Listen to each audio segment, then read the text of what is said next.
Dear children, the story I'm going to tell you today is about a stepmother. Once upon a time, in a remote village, there was a girl named Aisha. She was the only daughter of her parents and grew up in the beauty of her village.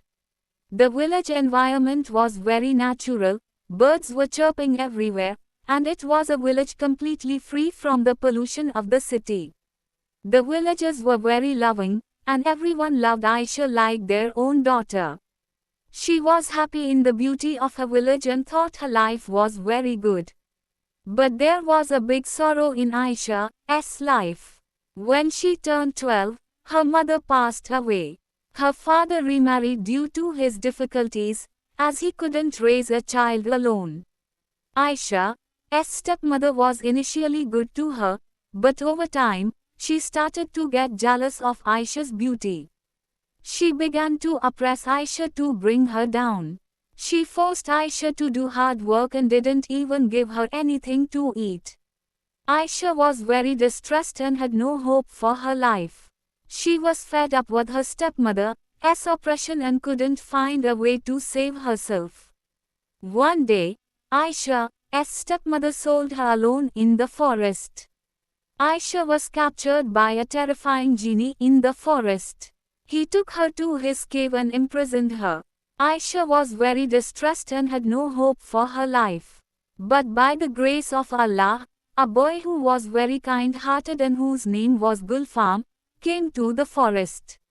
He freed Aisha from the genie's prison and took her with him. Gulfam married Aisha and made her his wife. Aisha was very happy, and she got a new beginning in her life.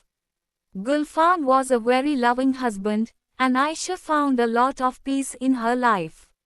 Aisha's stepmother realized her mistake and became very distressed. She started searching for Aisha everywhere, but she couldn't find anything. She asked the villagers, "I sent Aisha like this, she didn't come back, go and search for her," but the villagers didn't know anything about her. The villagers were worried about this, and Aisha's stepmother had a lot of regret. She thought her life was very difficult, and she realized her mistake. Aisha and Gulfam started living together. They loved each other very much, and there were a lot of happiness in their life. Aisha spent the rest of her life with Gulfam very happily and peacefully. Gulfam and Aisha's love story became very famous, and people sang about their love. They were very happy with each other, and there was a lot of peace in their life. Dear children, if you liked our story, please like our video and subscribe to our channel.